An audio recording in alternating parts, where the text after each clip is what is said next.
All right. I'm not going to give a long because I love that you all are here, right here in front of us. So whoever's streaming or see it in replay, they're going to miss some of the actual behind the scenes. Y'all laughing at me. Good stuff to go on. But for those in the room who don't know, this is the Signature Masterminds. And I know Dr. Larry like to say, when I say signature, he say it's the country in me that comes out. But that's what we are. We are signature. We are cream masterminds and entrepreneurs that have come together to create vision and create partnership. And the beauty of us being here in Charlotte at this specific time for the African American Festival, and that's about a partnership. It was on accident, actually, that we ended up being at this event. We were coming here to do just a meet and greet. Y'all know how we like to just coming together to eat. Yeah. But see, the difference is we decided, because we were blessed with the opportunity to have some space, we were going to feed everybody else while we were here too. How about that? So we're going to let y'all eat at our entrepreneurial smorgasbord table today. Have a little bit of what we know as masterminds, and we are going to bring it. And the reason we call this event is love and order. All of us in the group have different wheelhouses. And a lot of times we fix majority of the things in the world with love. I believe that. Y'all believe that with me? Amen. Y'all believe that? You know, and the Bible says love covers a multitude of sin. So if we can get to the basic concept of love and order it properly in our lives, we can fix every problem that we got with the world. So that was the concept behind this love and order. Besides, I got a background in blue, so I thought it was a good take on, instead of saying law and order, love and order. So that's a little background history on where I came from over 20-something years ago. I know I'm starting to tell my age now, but I ain't gonna tell y'all now. That's gonna be a game we're gonna have to play. If y'all can guess, I got something for you. But on this journey of love and order, today, you know, we talked about who wasn't gonna be here. You know, it started off on the flyer. If y'all saw the flyer, it started off being 6 of us. Y'all know how that is, how the scriptures say, when it shows up, the numbers show up different and different people show up. But we have been blessed with a couple who is part of our masterminds who didn't even get to be on the flyer. And that's what sometimes happens to people who not necessarily on the flyer, are the people who show up to support you. So today we're going to talk about the love of communication, how we talk to each other. Y'all know how that is sometimes. They go wrong. Not a lot of love in there. I'm talking to y'all two little people now. Not a lot of love going on in y'all conversation. And if we can unroot it at the beginning stages of our communication, when we get to be grown old people like this, we won't have so much stuff to undo. So what they say is the way you teach a child. So, and I can say that because I have a 2-year-old granddaughter, and I try to probably teach her a little bit too much adult stuff. But I try to make sure I don't have to unteach so many little kid things that we think is cute. You know, we got that in the world. We got a lot of cute stuff that's not godly stuff. So we have to spend so much time after they get past 10 on teaching all that cute stuff. So today we're not going to be doing no cute stuff. No warm and fuzzy and frilly stuff. It's going to be the real stuff. So today our mastermind chair, international chair, Dr. Larry White, is going to talk to us about how to communicate in love. The languages of love, how we speak to each other. Our phenomenal team member, Senita Carr, is going to be talking to us about unselfish love. How you can make sure that you are not leaving people behind in debt. We got a lot of people who are unselfish and we don't even realize how we're doing that. And then I have this wonderful couple who has come all the way down from Maryland. And that is our newest member, actually, Sharon Stockton. She has been here to support us in everything. Every time we put a flyer out, she drives wherever we are to show up. Sandra. I said Sandra. Huh? Sorry. Isn't it Sandra? I said Sandra Stockton. Sharon, I'm sorry, baby. Sandra Stockton. We have a Sharon in Maryland, too. But Sandra Stockton. Y'all know I talk fast, so slow me down. That's all right. Sandra, I want y'all to get that right. Sandra Stockton. So her and her wonderful husband, they have been fostering kids forever. So we're talking about generational love. And she's going to talk about fostering, authoring, telling her wonderful story, their story, her journey through the military. So we're talking about service. We're talking about generational love. So they have a wonderful story, a wonderful wheelhouse. So I sometimes don't necessarily get to talk about the warm and fuzzy stuff because I am a grief coach. So I talk about the love after love. You know, that thing that happens after you lose a loved one, sometimes after the bad things that happen in your life. So I'm left with the remnants usually of people. So my love talk is usually that love after love, how you get yourself back together. So it's about that emotional love. It's getting off that roller coaster of what could have been and should have been. So we're going to take you through this little journey of love and order. And it's going to be a condensed version. Not because we have less people, but it's going to be a condensed version because the little event before us went a little over. And we're going to be a little bit more honorable to time, and we're going to end on time so the event after us can be on time. So Senita's going to kick us off and start talking about that unselfish love.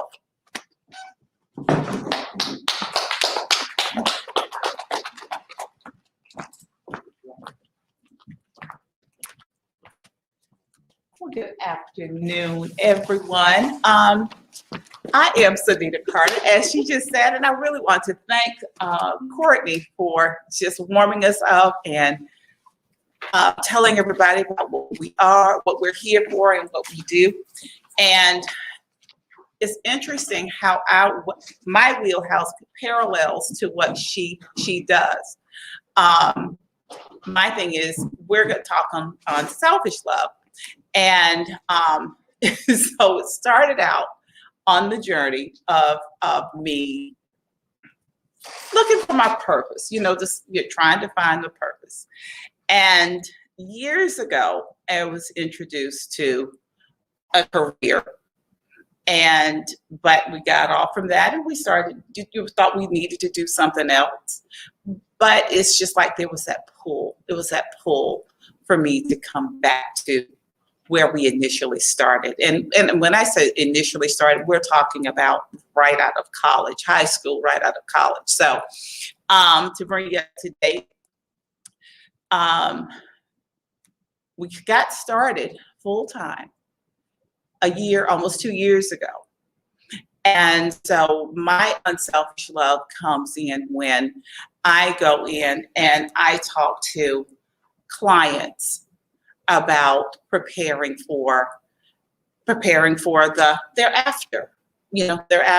And it's not a conversation that we like to talk about.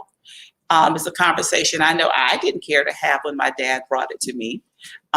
He made a joke out of it, but it wasn't funny to me because I didn't want to think about my dad, my hero, not being with me and not being here with me. So, but even when he did that to me, he was exemplifying his unselfish love for me and my siblings. It's 4 of us.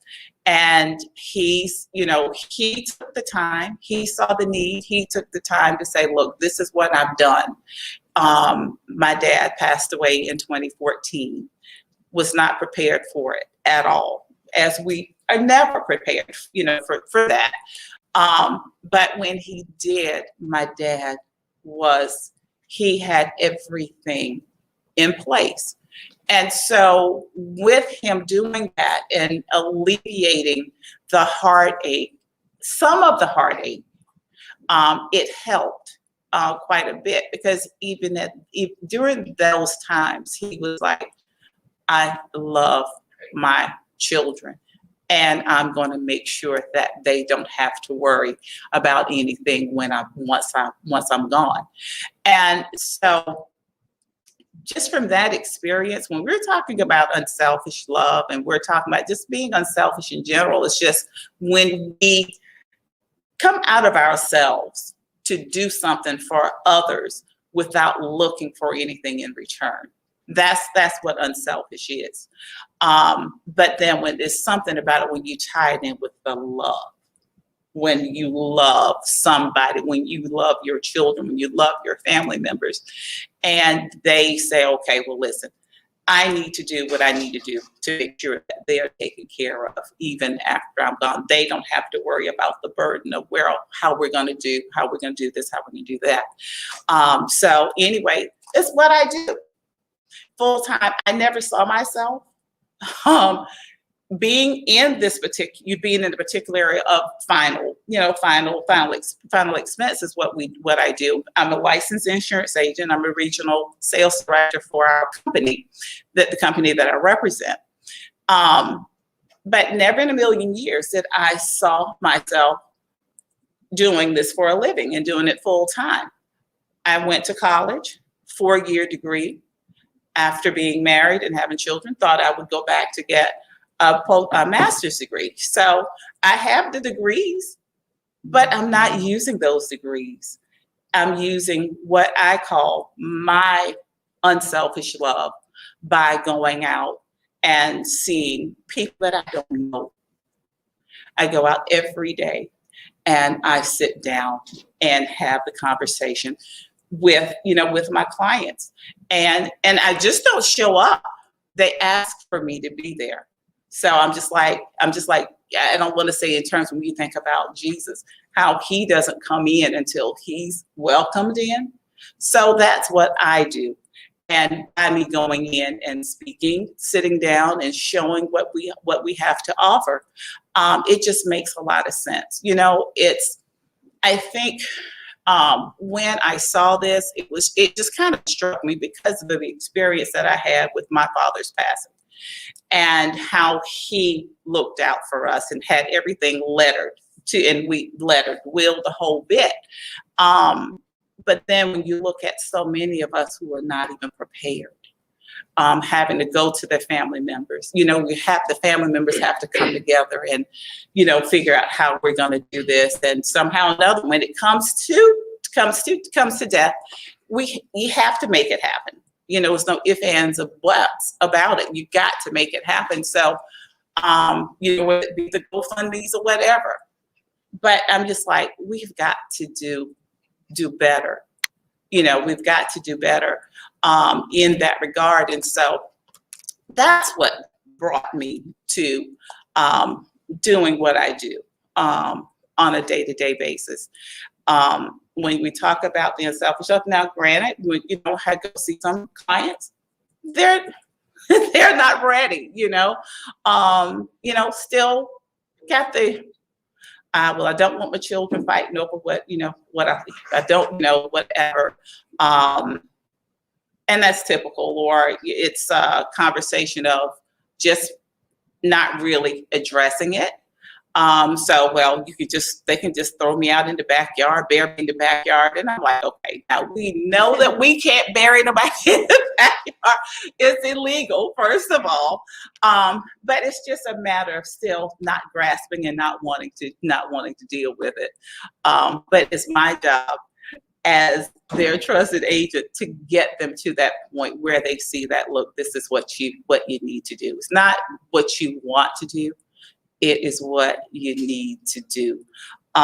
So I'm going to wrap up with the thought of we are here, and I travel all over. I'm licensed in 5 different states. I'm licensed in Georgia, North Carolina, South Carolina, and Maryland and Tennessee, and can be licensed in others, but I only go where I can go. Not to say that I won't venture out, but at any rate, we are here, and we are here to service everyone. And I'm proud of the work that we do because we're able to help everybody. And that was the draw to me, being able to help everyone in, when we're talking about final expense and making sure that we're not being selfish, but we're able to express that unselfish love and be there for our families, and be there even after being gone, they're still being represented. So thank you so much for your patience. Thank you so much for coming in.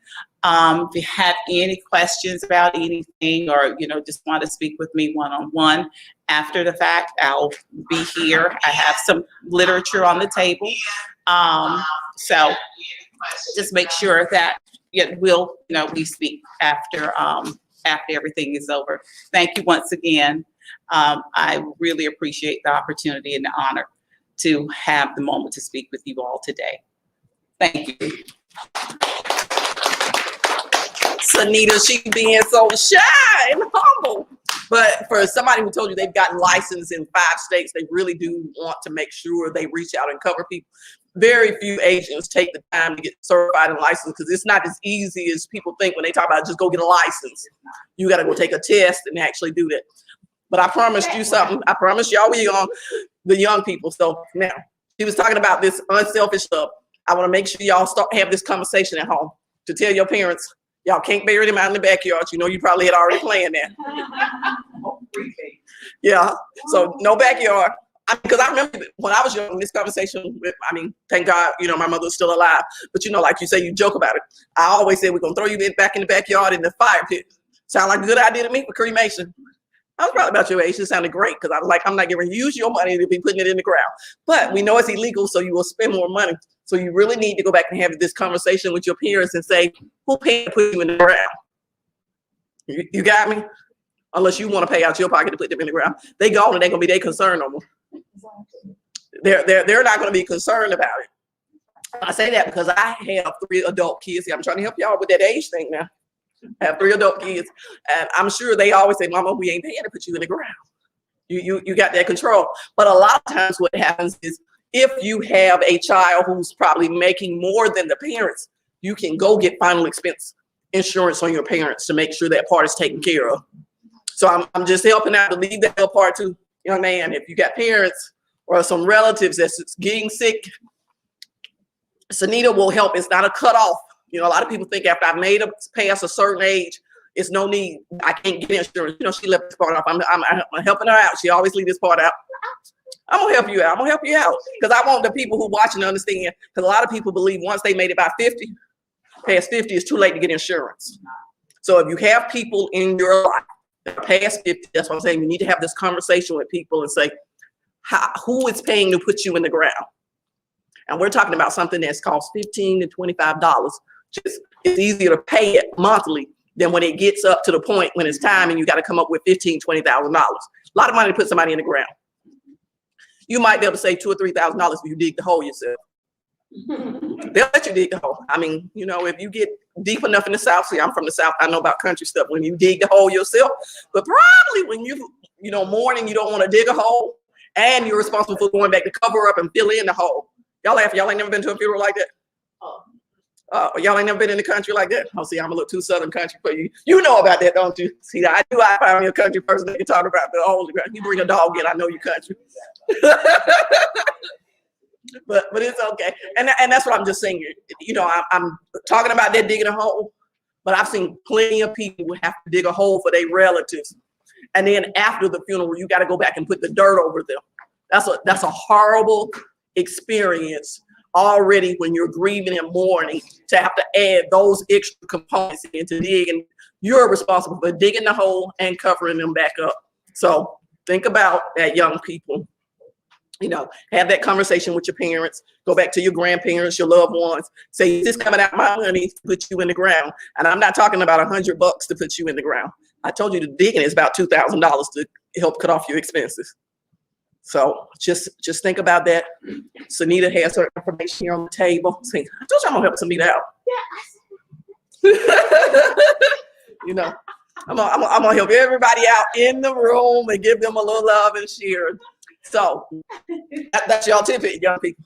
Okay. Okay. I told you I was gonna give you a little something. So make sure that you have that conversation when you get back home. Who gonna put y'all in the ground? Think about your friends. Go back and say, hey, who burying your parents? Burying your grandma? Burying your granddad? You know, have that conversation, and you might find out you might be a millionaire in a couple of years. They might have already set you up. So I might have added a little something else to your life. So that is the perfect segue for us to go into Dr. Larry. So we're talking about how to have these communications, how to have these loving communications. So of course, as our international national director, he is the ultimate communicator, but he is the ultimate connector because everybody's in this room because of him. You know, we did not know any of these people until he connected us together. And then that means he helped us bring you all in this room too. How about that? Connecting people is kind of like the thing that he does. So what are you putting on a mask now? You'll see. Oh, you doing the advertisement? Oh, you're doing advertisement. Oh, okay. Lord have mercy. Help us. That's right. That's part of the communication. Is advertisement, branding. Y'all, he gonna work it out on us. Y'all delete that off y'all part of the camera. But let's just work with that. And so we're gonna have Dr. Larry White Sr. come up to talk us about the love of communication, that language, how we speak to each other, open up these conversations, and how to be that ultimate networker and connector, not just in business, but in our personal lives, holding on to good, dear relationships. Home, show us what you're working with. I did want to break Camera. out my mask. Camera. I'm coming. I wanted to show y'all my mask real quick because we just wrote a book together, and it's a #1 release in Amazon. Iron Sharpen Iron, Inspired to Achieve, Think, and Grow, Volume 2. And so I wanted to just start off with my mask because Senita Carter is a contributing author of that book. Round of applause for Senita Carter. Cortne Lee Smith is a contributing author of that #1 book that you can still go get, Iron Sharpen Iron, Volume 2, Inspired to Achieve, Think, and Grow. Cortne Lee Smith is a contributing author. I will not be before you very long, and normally I'm not used to having a piece of paper in my hand, but I got about 6 points I need to hit with love and communications. As stated earlier, I'm Dr. Larry White Sr., CEO and founder of VIP Events Concierge, a small transportation and concierge firm located in Baltimore, Maryland. Also, international and national chair of Signature Entrepreneurs and Masterminds, Cortne, Sandra, Senita. We all drove maybe 2, 3, 4, 5 hours to be here to empower to you all today. So let's just get right to it. I'm here to talk to you about love and communications. So there's one word that comes to mind when we talk about love, and that's passion. Passion. See the dog right there? I was like, okay, what's going on? But anything that you do, wake up in the morning, do your job, write a book, take care of your family, you got to have some passion behind it. Because if you don't have passion in what you're doing, you just have a hobby, okay? So I'm gonna tie in love and communications with a few points, and you're gonna leave out of here much better than where you came in. A lot of times they call them golden nuggets. I'm gonna give you some nuggets today. A guy told me yesterday, Dr. White, you're full of crap. It was awfully rude of him, right? And I said, why would you say that, sir? He said, you're so jovial and upbeat all the time. You act like you never have any problems. Oh, I have problems. However, I do not allow them to take over anything. I can control my day of happiness. The Lord wake you up, you take it from there, all right? And I'm always upbeat. And I used to be around a lot of negative people in my 20s, and they said, you can't be that positive every day. It's easy. Take a lot of energy to be negative and toxic. So passion, you have to have that passion to go with love. So here's 4 keys of love and communications, and it's a part of our mastermind orientation. When you're communicating with someone in love, the message should be very clear. Clear. Communications, the ultimate thing. I've been in communications for 40 years. Navy, communicating with submarines, aircraft, you got to be able to communicate. At one time, I used to be able to speak in 3 languages. If you go to another country and speak the native language, they treat you a little bit better. They feel that you have taken the time to understand their language. People, they'll give you free stuff if you can speak their language, I'm telling you. Clear, make sure your message is clear, make sure you communicate. Also, you want to be concise. You want to be very concise. If you're clear, communicate, and concise, you're going to have a good day, I promise you. And here's the key of all 3 of those, courtesy. I tell people all the time, how was your approach? How was your delivery? Did you say it nicely? My wife always tells me, you're too sensitive. Well, maybe, I'm a mama's boy. Or my father didn't do a whole lot for my mom, and I would come home and she would be crying. She said, your dad was rude. Just throw his paycheck on the table and say, where's my food? Give me the remote and watch a football game. And my mother wanted to be talked to. That's what women want. They want you to talk to them. They want you to communicate. Most men don't communicate very well. Most men don't. Do you call your brother? Do you call your father? Do you call your colleagues and just say, hey, how you doing? I don't want to borrow any money. I just want to call check on you, see how you're doing. Most men don't do that. All right, so I'm going to hit some points here. If y'all can remember these points, you're going to be real good. So the first point I want to make is called move. Everybody say move. Move. Y'all can do a little bit better than that. Say move. Move. Shift. Shift. And receive. And receive. All right, these are the first 3 points. A lot of times in communications and love, the Lord has to move you out of a situation. Got to move you out of something. Might be get rid of some people. Cortne don't like when I tell I got to cut some folks off, but maybe not cut them off for season and a reason, right? But a lot of times you have to move out of a certain situation to get to another level, okay? That's key to move. You might have to move demographics, but you might just gonna have to get out of your situation where you're stuck. Once you start moving, along with this love and passion and communications, the Lord will start shifting your mindset once you get out of certain situations. Shift. And that's really good because when you see the shift, you're going to start seeing the difference. And then you can receive the abundant blessings that God have you. Entrepreneurship, writing books, you name it. I was stuck in some mess in my 20s and 30s. I'm 52 years old. I had to move, shift, and receive. And to God be the glory. 5-time best-selling author 2 days ago. Y'all can see around the clock. A lot of work. Cortne and Senita, it takes a team. So these last few steps I want to do, I don't need the paper for this one because I wrote a #1 book on this one. And this segues to Senita and Cortne. Because Cortne, I want to give her a round of applause. I asked her to create a partnership. She created a partnership with these folks down here in Charlotte, and here we are, okay? Nobody has time to waste, okay? And tomorrow's not guaranteed to anybody. You can get your money back, but you can't get your time back. So we are very intentional how we spend our time. And I prayed with my wife yesterday before I left and saw my grandbaby, and she said, you be safe and careful, traveling mercy going to North Carolina. Cortne, Senita, Sandra, our teammate, but God had me be here today. I could have done a whole lot of other things, but God had me right here in Charlotte, and this is where I'm supposed to be, and I'm very proud about that. All of that is within love, agape love, that unconditional love, and I love and communications. I wake up this morning, Cortne tell me where to go, where to be. Communications was on point. I don't walk too many places. Cortne texted me, and she was clear, she was concise, she was courteous, and I just love my sister for that, and she got me here on time. I was 6 minutes late, but it was good. The last 3 points I want to hit are very important, and I'm going to wrap it up with the love and communications. As I'm an entrepreneur, self-made, okay? When you're going through life, this is point #4, you're going to go through some pain. You're going to go through, and the Lord's going to see to it. I listen to people every day. Oh, I'm struggling, can't pay my bills. Mom died, father died. I too lost my parents, and they were broke. I told my mother how much your funeral cost. She said, please cremate me, son. Cremated my mom. I gave her a kiss on her urn yesterday as I drove. And she said, go out and be great. And I'm doing better in heaven, and it can help you more in heaven than I could have it down in earth.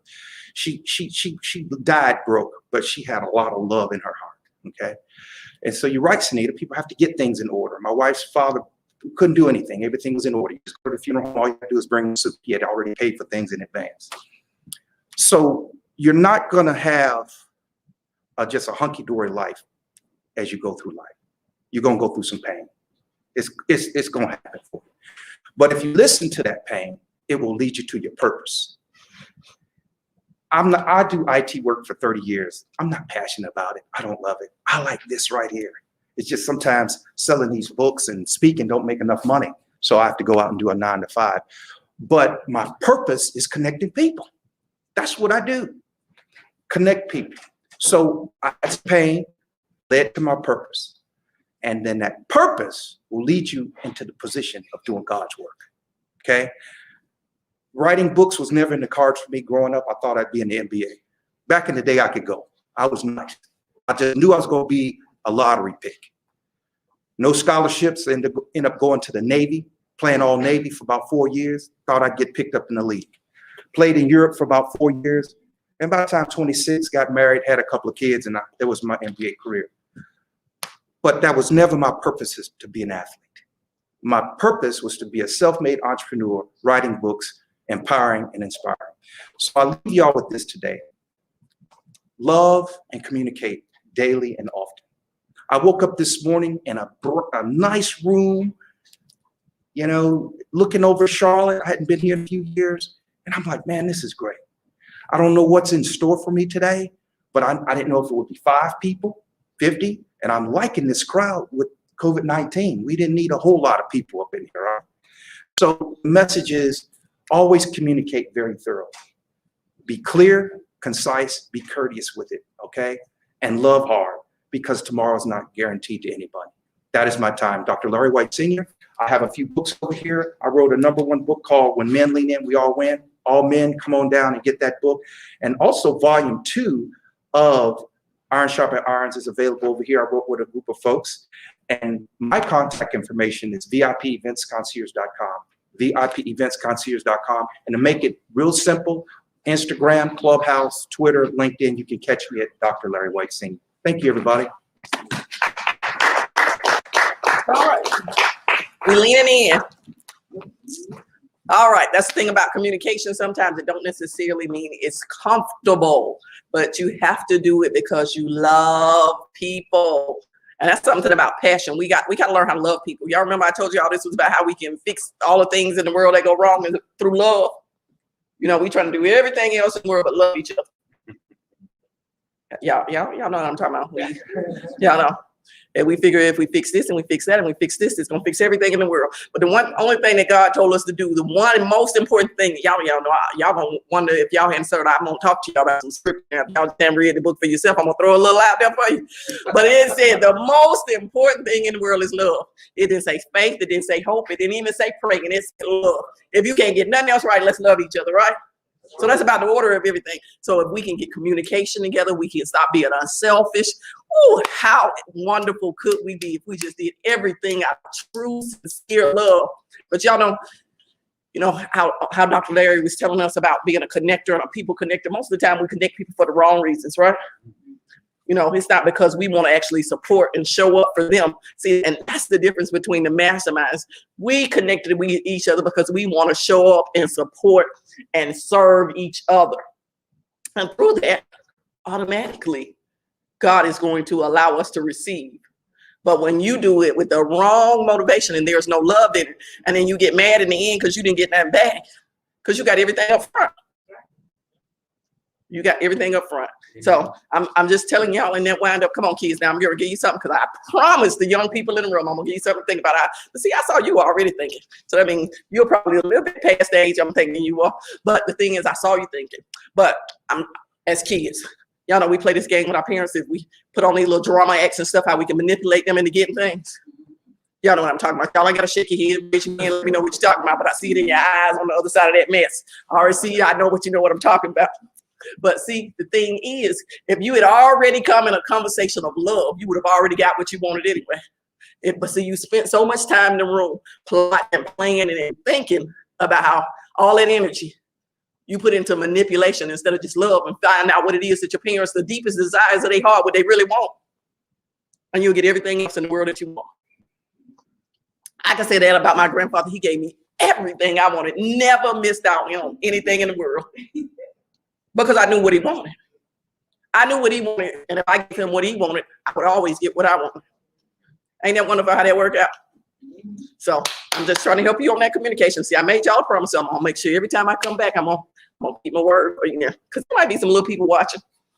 I like to call y'all little people. Little people, because I don't know your age. So I want to be like young people. But little people. Y'all little people now. You probably big and fat, add a little bit more weight on your life and have some heaviness. But Sandra, I'm gonna make sure I get it right this time. Sandra Stockton. And see, her husband only be like my husband. He gonna just take a seat, make sure you get here. And then he say, get in the camera. And see, the thing is, I love her so much. She gonna get up here. We didn't even tell her she was gonna talk. And that's how you know when you're ready. You ready. You don't even have to show up dressed up. You can already know the voice and the passion is in you. So come on, jump in the camera. Tell them all about the love that you bring today. Thank you. First of all, you're going to need to take notes. Anybody got paper and a pen? All right, pencil? so Can we pass it out? Paper, Yeah. get a paper, Paper and a pen. Come on, open up your phone, get the notes. He wants to make himself. I'm just kidding. That was a joke. Oh, Sorry. That was a joke. That was a joke. That was a joke. Say, I'll tell you a little bit about me. I'm the new kid on the block, and I joined the group after being prodded for like a year or so, coasted to come into the group. And what I liked most about it is that, not that I don't care about men, but without women, there would be no men. Let's just keep it real. But I saw all them awesome women on the Signature Masterminds entrepreneurs. I saw all those women saying, oh, you're doing things, and everybody was doing something. I wasn't really doing much of anything. I had just retired 2 years ago and started writing books. But I had a colorful life. You know, like it was mentioned that, you know, there's going to be trials and tribulations, and you're going to have to survive unpredictabilities. Things come that you can't control, and you have to figure out how you're going to get through it. So I was born in 1949, and yes, I'm 72. 72 years young. And I was born one of 7 children. I was the second oldest, 6 girls and a boy. And the boy was a baby. I had an abusive father. My mother was beat damn near to death by my dad. Every time he looked at her, there was a reason why he had to beat her. So at age 10, my mother got away from my father by my grandmother coming to rescue her. And I'll tell you this really quick story that when she left, I think I was about 9 or 10, and my dad came home, helping her cry. And he was just, we knew his move. My older sister was looking the window when he was a long haul truck driver. She knew his move. If he got out that truck and he was looking like we should be sitting down being quiet, she would know everybody sit down. But if he was like his regular, a nice guy, she knew it was cool. She would let us know. I was the older sister, Mary, and she was the favorite. He loved her. She got everything. She was the one. But she always warned us and tried to protect us from him. You know, I never held that against her, because when you're a kid, you can't pick and choose. You know, you don't know who your parents are going to like, if somebody's going to get treated different. You can't pick and choose. So we're pretty cool today. I mean, growing up was difficult, you know. So at about 9 or 10, my dad came home and we had spaghetti that night. And it was summer. And my mom said, "Are you hungry?" And he nodded his head. So we had like, you come in the front door, living room, dining room, and a kitchen. So my dad sat down. And my mom went and got some food, and she bought spaghetti and sat on the table. My dad's looking at it first, and all of a sudden, like something must have went crazy in here. He emptied over the table, broke her china cabinet. He started fighting her. She ran up the steps, passed him up the steps. He ran up, got her, and knocked her down those steps. He started kicking her, and she was laying there. And me and my siblings, we thought she was dead. So I ran across the street to my mom's best friend. And back then, phone numbers had 5 numbers. Her number was 22149. Never forgot it. It was the phone number we called if my dad was abusing my mom. So I ran over there and I was telling her, and she called my dad's mother, and she told him what was going on with my mom. My dad came to look for me, but she wouldn't send me to him. She said, "Sandra needs to come with me right now." And he said, "No, I'll bring her home when she's calmed down." That was my mom's friend. She wasn't afraid of my dad. "I'll bring Sandra home when she's calmed down." So she didn't make me go. So about 20 minutes later, a car showed up at our house, and it was my 2 uncles. At that point, my mom's sister friend took me over there. I was happy because it was my Uncle James and my Uncle Joe, and they were the younger brothers. But that was the first time ever in my life that I saw that somebody wasn't afraid of my dad. His oldest brother came and, you know, like, "Hey, you know, what's going on?" And at that moment, being a little girl, I said, everybody's not afraid of him. You know, and I was never afraid of him. So I guess it was about a month later, my grandmother showed up. She didn't drive much. She was married again. And my father's mother called her mother and said, "Go get your daughter before my son kills her." So my grandma came and got in, had this little Chevy back then. There was no seatbelt laws. I remember my nanny coming and getting mom. And we called my mom Dot, my dad William. We never called him mom and dad. It was always Dot and William. But we knew they were parents. And so my nanny came and she said, my mom was just getting back down paper bags, getting her papers, getting pictures, taking some clothes in these garbage bags and stacking them in the car, you know. And they all jumped in the car. And my nanny said, "When your dad comes home, you don't know where your mom is." And we're young now. My sister's probably 11 and a half. Are you rushing me? No. Or am I speaking too fast? No, you're good. Okay, so now you made me lose my train of thought. Why would you do that? Nanny. Okay, and Nanny said, "Don't tell your dad where your mom is." My mom knew my dad's truck route, and she knew he would be home that night. So we were afraid because it was going to get dark soon. And we're like, "God, it's gonna be dark. We're scared. She said, you're big girls. Lock the doors, keep the light on. Your dad will be home soon. And my oldest sister said, we're kids. We can't be in the dark. You're big girls. Your dad home. So my dad came home before dark. Actually, he came. He's looking around. My mom's gone. He said, "Where's your mom?" We're all sitting on a chair, scared. Now we're like, "We don't know." Nobody. We never spoke. We're not telling him. You know. So moving forward, that was the kind of childhood I had. Because when my mom left and came back later to get us, it was mom and her 7 kids. So it was a struggle from then on. I became pregnant at 15. I became pregnant at 16. I got pregnant at 19. When I was just getting pregnant because I was like being me. And like there's back then, young men, 18, 19, were just trolling for young girls. In those neighborhoods, your mom could not work as a servant in some white person's house, do hair at night and watch 7 kids. So things happened. I eventually did finish school. I actually went to school the first time I got pregnant at 15. I went to school the whole year and wouldn't talk. And way back then, they had this drink called a tent dress. You know, remember the dresses? You put on there, wide, everybody warm. So I bought some of those, and so my mom could tell I was pregnant. So it was Christmas. Kim was born in February. It was Christmas, school break. And we had a little house, 3 rooms and 2 bedrooms upstairs. We all slept in those 2 rooms. And we had a phone between the kitchen and the dining room, and a little doorway, and the phone was on the wall. So my boyfriend called. He lived in Baltimore. I'm talking on the phone. And my mom's walking back and forth past me, and she stopped in the door and she said, "Sandra Lee, I don't know what's wrong with you." Now I'm scared because she's in my face. "You're pregnant, aren't you?" I just start crying. So she just snatched the phone in my hand, started beating me with the phone. My older sister said, "Mom, you can't beat a pregnant woman." She said, "You want some?" And then she got on the phone to my boyfriend. "If you don't want a ball and chain around your leg, young man, you better get up here to Pennsylvania and tell me what you're going to do." So that's kind of like what happened with that. My mom would not let me get on birth control because it was a new thing back then. And she thought people said, "Oh, you're going to get cancer. This is going to happen. She won't never have no kids." She would not let me get birth control. But once that teen starts having sex, you can't stop that. I'm pregnant again. My kids are the same age for a few days because she wouldn't let me have birth control. After that one, she was more than happy to let me have birth control. You know, so moving forward, I married him when I was 18, and I was pregnant with Carmen in 12th grade. Now I'm back in school, didn't miss a beat. Now I'm pregnant in 12th grade with Carmen. Make it through school, graduate, and I was in Baltimore at that time. Moved to Pennsylvania, was in Pennsylvania a month, and Joseph, who I married, came to Pennsylvania with me. It wasn't even quite a month he was there. Somebody knocked on our door, shot him 6 times and killed him. Now I'm widow 19, 4 kids. That's my story. So I don't know how I was gonna make it. I ended up in the projects eventually with my kids. I met a cute guy in the military. And when I met him, he came to Pennsylvania with my cousin. Now he's in the Air Force. And I was thinking, he'll never like me because I got 5 kids in the projects. And you know, when you live in the projects, boys, and you're a woman with kids, they give you a name. "Oh, she out to get some. She ain't no good. She this, she that." But they don't know that my husband got murdered. I'm in the projects because they have too many choices. You know what I mean? They don't know your story. And I kept thinking, he'll never look at me. And then one day I looked in his eye.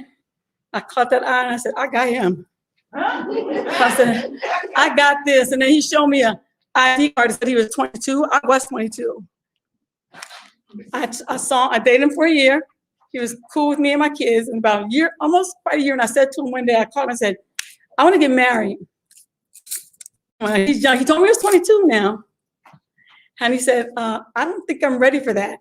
So I say, I'm mature and I got kids now. One child was my niece. I'm mature, been around the block a couple times, and I'm going to challenge you. I'm going to say, "Okay, I want to let you know though, I'm looking."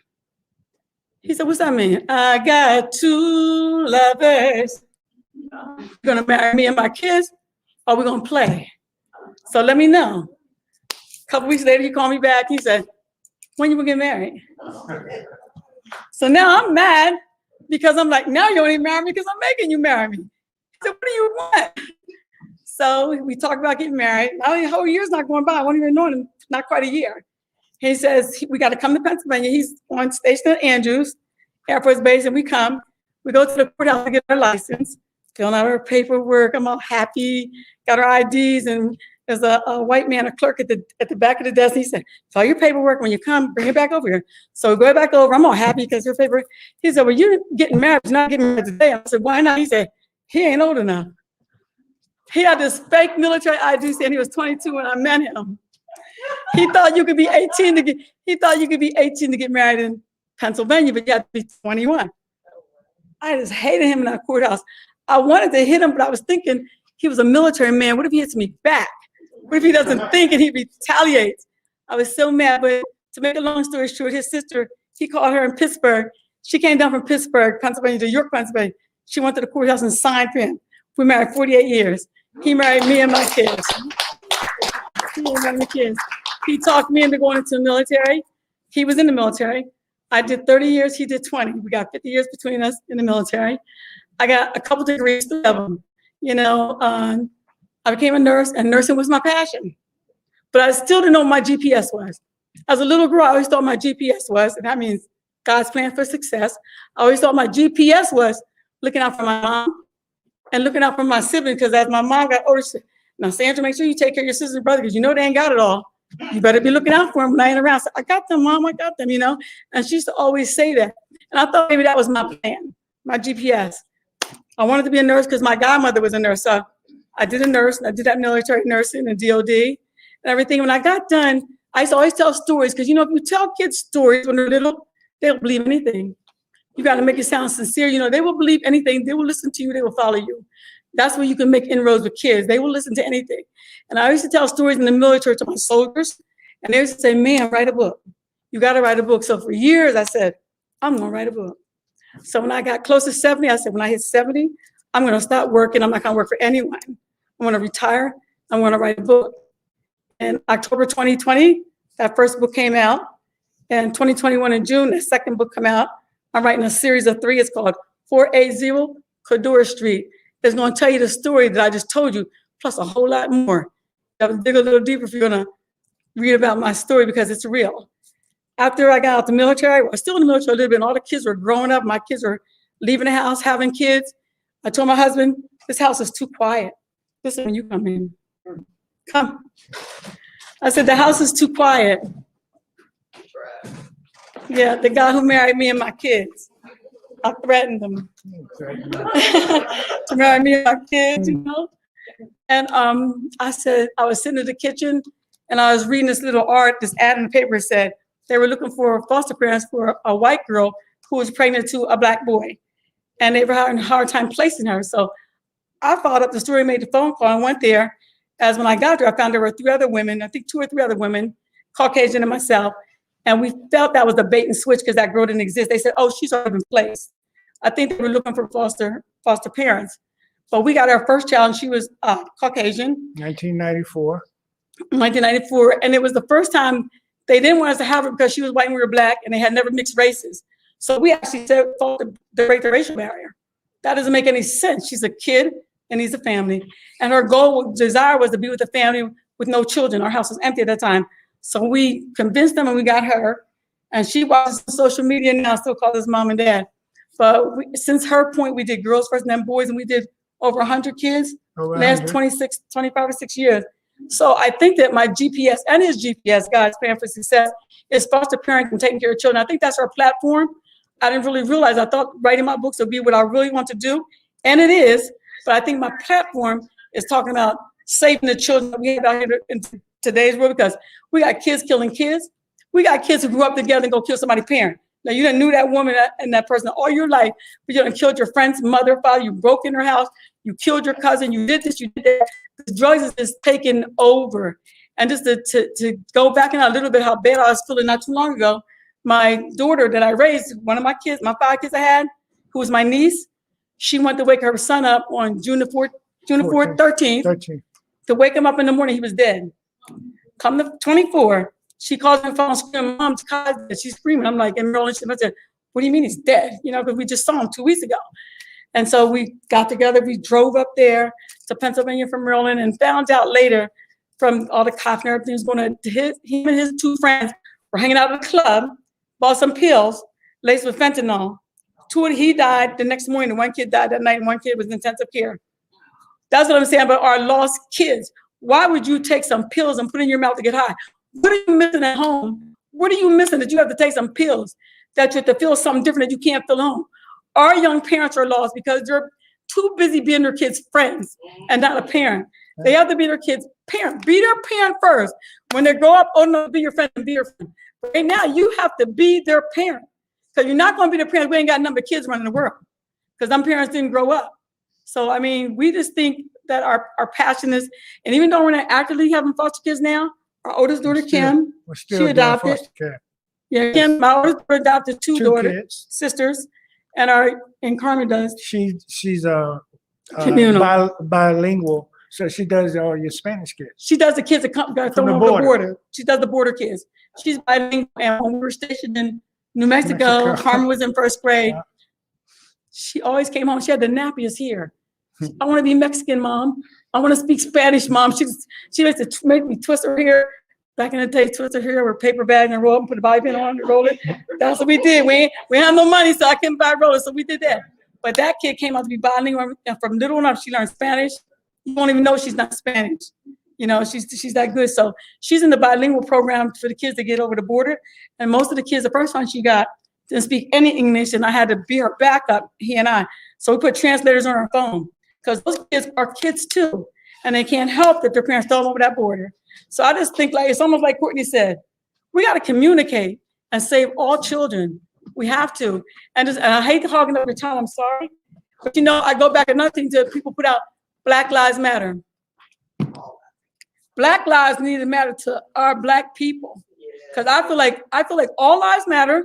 But to make the distinction is that we've never really mattered like they matter. So that's what that's about. We have to matter to ourselves. And I think the bottom line is for us with this world and changing and getting our kids back on track. So we have some leaders, if we get some parents like us, the older people who have time, any amount of time. Some people say, I don't want to be a foster parent. That's all good. If you're a respite foster care, maybe a foster parent needs a day break. I'll take your kid for a day. But the main thing is we've got to bring back family. You know, we don't eat together. Kids are coming to the table with their iPhones. We don't pray. People don't, you know, when we had foster kids, that was our job. Yeah, we bring them in. This is structure. We ate together. 3 meals a day. You got to clean your room. Just keep it straight, but we clean on Saturday. Every Saturday we clean the house. Give them routines. You know, I used to tell the boys when they came in, we respect women in this house. So I don't never want to come home and hear bitch this or whatever, you know, on the record player. I understand what you're listening to because I'm going to listen to it because I want to know what you're listening to. Yeah. So, you know, I think we need to bring back family. You know, well, what happens is we're all over the United States now. When we were growing up, everybody in one area. Your neighbor, your aunt, your grandma, right? I got grandsons in California, everywhere, you know. So, but we still need to bring family. And that happens basically going back to when parents become parents to their kids when they're young. So it's like Cortne said, once they get 10, you got to do so much. Because I mean, they got these little kids getting acrylic nails and going to get their nails done, their pedicures and everything. Let them kids be kids. Let them earn something. Now, look, this one little girl, this young lady did her girl's daughter's ear for her birthday, got her second ear pierced, she's like 12. I said, but now she has nothing to look forward to. Because when you're little, you couldn't get your ear pierced. You were 16. Or, you know, you had to wait for an age to get something. They don't wait for nothing. And here's the thing, I think most of all, as far as the drug culture, I know I'm skipping around because let me say this. I'm sorry, but you know, and here's a Scorpion. I have seen how we made this word. Scorpion and Gemini ain't supposed to mix. But you got, and some of my grandkids are saying, the one that had children, you go buy your little kid $200 tennis shoes. When that kid goes up to 14, 15, 16 and can't buy what you've been buying them, where do you think they're going to get it from? Where they going to get it from? They're going to get it. They got to get into the drug trade. They got to steal. They're going to get it somehow. And it's not going to matter what you said, because you were too busy being their friend, making them look like you, buying the shoes you got, buying the things you got. You didn't make them earn anything. I think we have to get back to where kids earn something. When we have foster kids, we let them save money, save now for them, and we teach them how to do things to hold on to their money and to buy what they can afford. I think that's most important. If I can say, nothing else. I mean, as far as our GPS, God's plan for success, I think he and I is going to toot our horn on helping to take care of children. We have to do it because the children are lost. Thank you so much for listening to me. I know I talk fast. But thank you so much. I'm glad we were here to share with you. Thank you, You're Sandra. welcome. And Mr. Stockton. I want everybody want to find what their GPS is. I love that. They're God's plan for success. I think that is a wonderful thing. We need to all have a GPS. And the thing is, I want y'all to remember, it's never too late. Never too late. And because if you all heard Sandra, she had many things that she has done in her life that she thought was her GPS. And the thing is, the thing that she said her and her husband did that was the real GPS is love everybody. You know, love everybody. Anybody that needed a home. You know, we have to break racial barriers. We have to break age barriers. It's too many barriers that we have set up. Everybody needs love. And like you're saying, that foundation of family, sometimes family is not blood. So let's understand that. Family is the people that we love.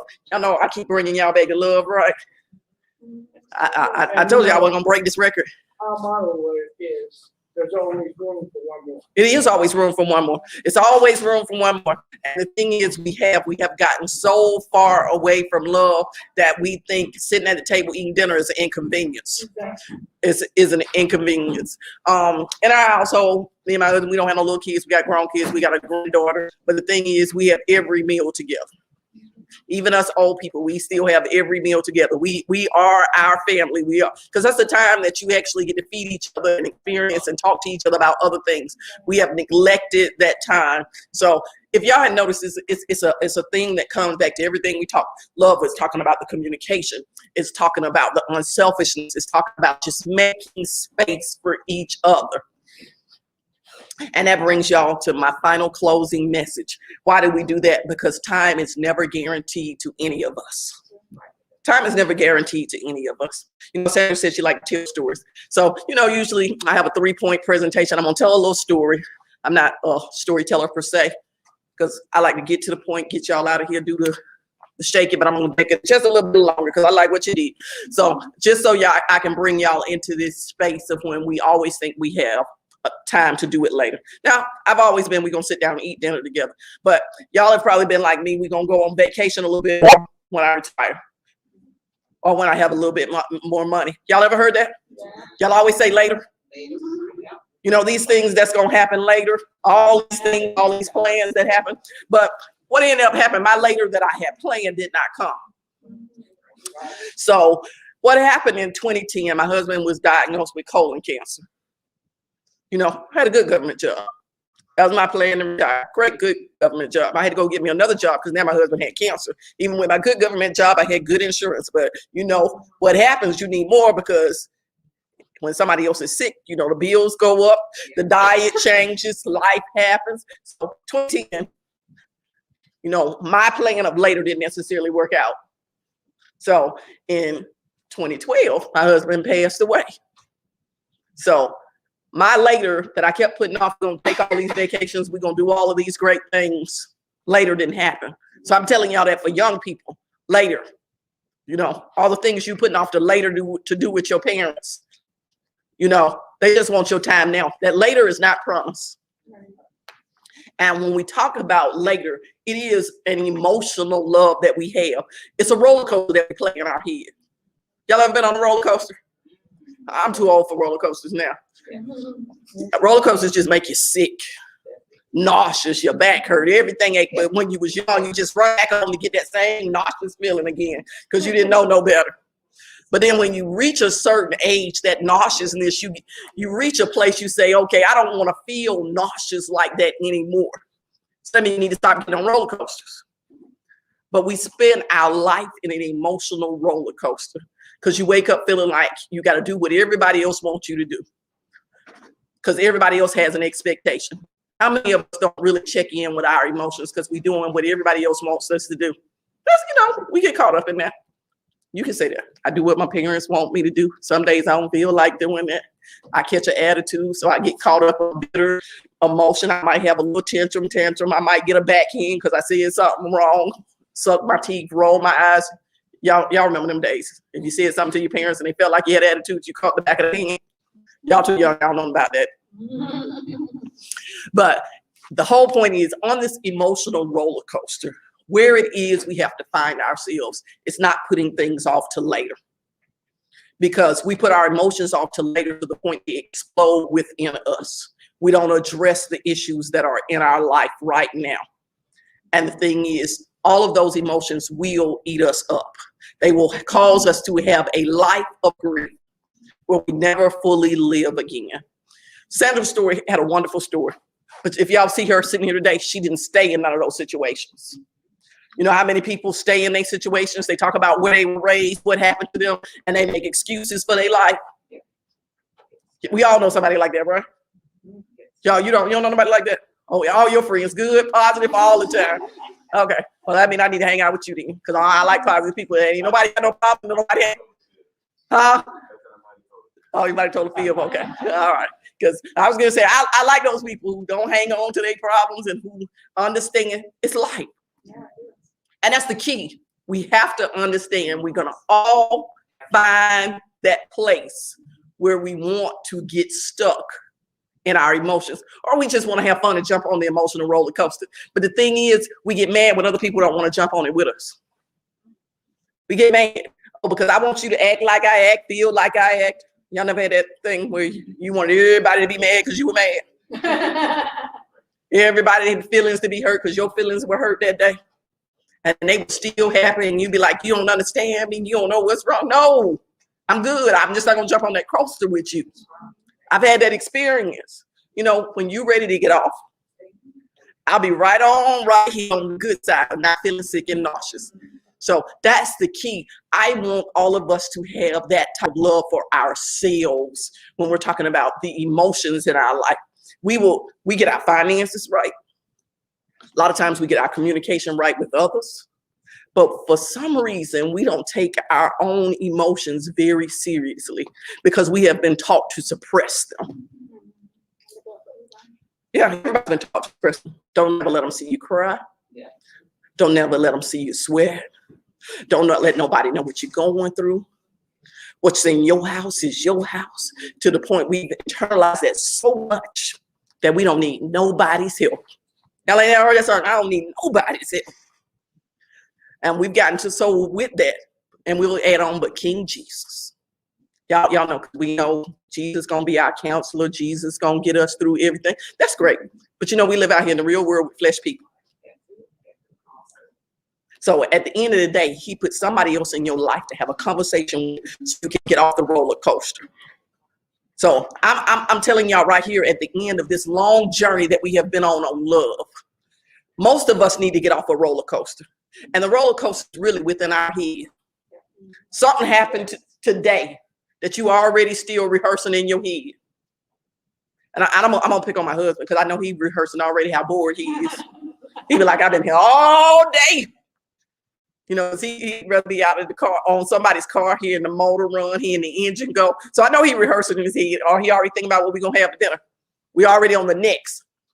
So sometimes we miss out because we're on the roller coaster. We miss everything else that is going on around us. Have you ever went to a fair and you felt like you had to stand in line for all these rides? Then you got off the rides and your friends had won all these gifts and all of this stuff, but you spent all your tickets on jumping on the same ride over and over. No return on investment except sickness. You spent a whole day just standing in line. Y'all laughing, y'all know y'all, because all these parks, they get you. They get you. But then if you had said, okay, I'm gonna get out here and have some fun. I'm gonna do something different. Instead of get on the roller coasters on all these rides, it's just to take me up and throw me back down or take me for a loop. You know, that momentary hype of energy. But you stayed on the ground and you took a chance on one of the other activities and you really got some return on investment. So that's what I'm saying right now. Take time.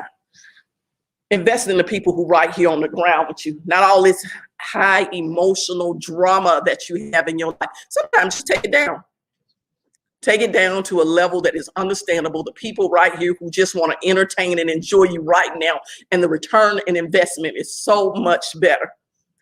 And I say that because I know right now people still sick and they're afraid that we get ready to go back in lockdown, quarantine. You know, some people are even afraid to show up today because they living in fear. That's an emotion that gets us trapped all the time. Living in fear.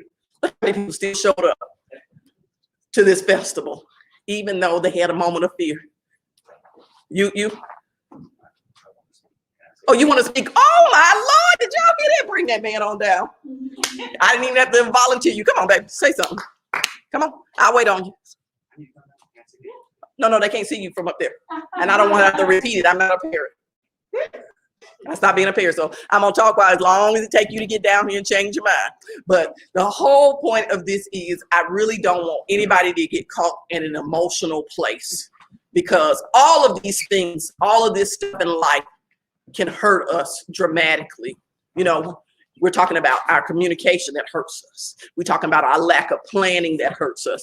We talk about the lack of love for family and foundation and finding our GPS success that hurts us, because we look for success in the world so much. But the thing that hurts us the most is we might get all of that right, but somewhere in the inside of us, we can't deal with our emotions, and we trap them in, and we miss the whole festival, the whole living good, because you just wanted to catch a ride. Catch a ride. Stay on the entertainment. Okay, I can't let this moment go by. If you want to speak, let you speak. Come on. Whoop. There you go, right there. Good evening, everybody. I don't usually talk that much. Not live. I do have my stuff on the slow computer, behind the scenes. Behind the scene, but what y'all got, I also got some respect for you, y'all couple. Y'all too, I got some respect for you, because it takes a lot for what y'all guys doing. It takes a lot. No money involved, emotions involved. Kind heart can. And it brings tears to my eyes, because my wife tell you, I'm kids. I love kids, and I talk to kids. I do more talking to kids than I do anything, because that's our future. And the part that it stirs me, really stirs me, that brings tears to my eyes, and a lot of parents that gets on me say I'm so hard, because parents don't do the job like they're supposed to do their job. That's the problem. Me and my wife talk all the time. Raising the kids, everything starts at home. This is your foundation right here. You know, this is your foundation. You know, it's time, and I got so tired now that you work so hard, work a lot of hours. And what all this is planned, work a lot of hours. When you, at my age, we're on trouble to get into. Now these kids got the computers, the Facebook, the Twitters, and all that stuff. When your kid come to you and say, "Mom, I need to talk to you. Dad, I need to talk to you," and the first thing will come out of your mouth say, "Don't you see I'm busy? Don't you see I'm tired? I'm trying to cook your dad some food. Don't you see I need to take a shower?" But that kid take time to come and say, "Mom, Dad, I need to talk to you." That's very important. And nothing you doing in this world that you can't stop and right there and talk to your kid, because if you don't talk to him, he's going down the street down there, talk to somebody. They don't care who they want to talk to. They don't want a conversation. That's why the games done got started. No, they want somebody that pay them attention. These kids, they don't judge the kid because they get in trouble. They ain't, that my grandma said, that's not, that kid is not bad. That's a mischievous kid. The kid looking for attention, looking for somebody to love him. Not to say they love him, talk to him, love him. Me and my man, we were going to church, and I love Sunday school. She said, "I love Sunday school. I love Sunday school. I'd rather have Sunday school 7 days a week."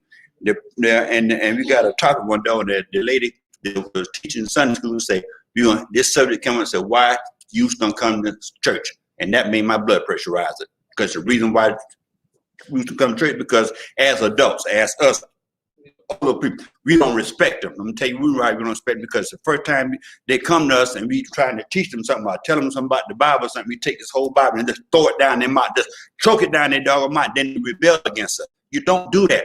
You sit there and listen at them, what they got to say. Listen at them, understand what they got to say, and blend in and bring the conversation to them. Then you got something to say. Then you bring in a little bit of time, not force it down their throat, because you got to understand them for where they come from. Once you understand where they come from, then they'll be all right. They're looking for love. They're looking for love. They're having a problem at home. Then they go out and try to talk to somebody. They run into another problem. They don't know what else to do. You know, the kid done got in trouble, rob somebody, kill somebody. The kid is bad. No, this kid done came out and asked for help. They don't went to somebody's house asking for help. Nobody turn a blind eye. So don't be judging them and say they're bad. No, they're not bad. They're mischievous. They want somebody to help them. So once again, thank you. Thank you for what you guys do. Thank you very much.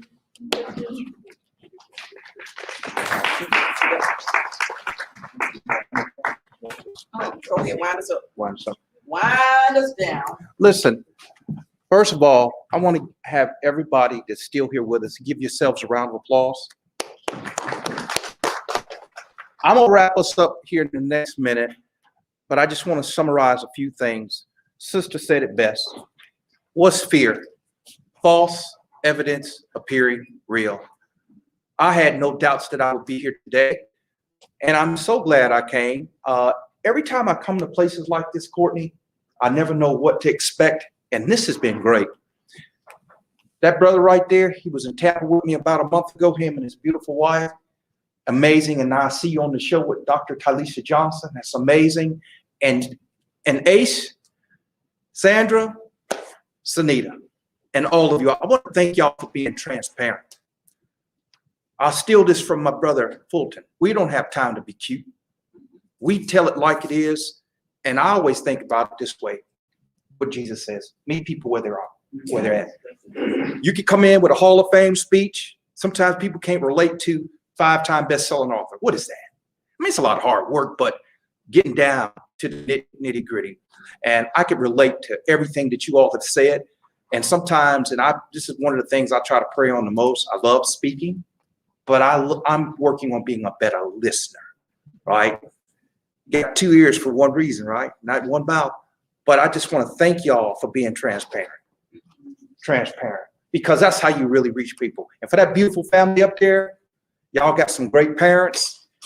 I know y'all gonna take away some stuff, and I want to donate some books to you all, before you leave. And so thank you so much to Cortne Lee Smith for the partnership. Come on over here, sis. We are live streaming, and she told me this today. She said, we don't know how many people we're gonna reach, but we were gonna stream this way out to the world, and also the people here in person. And I'm telling you, for y'all to drive through that rain, they'll tell you it was bad. When it rained, I just got my AARP card. I'm a little over 50. But I tell you, rain makes me sleepy. And I tell you, it was coming down. I was talking to Senita. She said, I'm only an hour away. I said, boy, it was coming down so bad. Hydroplaning and things like that with the vehicle. But the Lord got us here safely. And I want to thank my sister. She's on an aggressive tour. You're going to see her all over the country doing some great things. And she always does things. She's very selfless. She helps everybody. And still, she told me I couldn't say busy. And I never say it anymore. I say productive. We've been productive. So that's it for today. Round of applause, everybody, again. There's some books over here from Cortne Lee Smith and some workshops. My sister, I would like for you to put some books on the table because we need to figure out, because I know Fulton over there, because I'm trying to figure out what we're going to eat. I saw a little spot up there. And my sister Senita says she don't do the carbs. So I think this is my last day. My last day eating meat, y'all. After the day, I think I'm gonna become a vegan. The devil is a lie for me on that one. Thank you, everybody. We got some books for y'all. Y'all come on down. So we'll be signing off here. If you all want to meet us on our Facebook page, YouTube pages, and see you all there. Let me. This is Cortne's stuff over here. How you want to do it?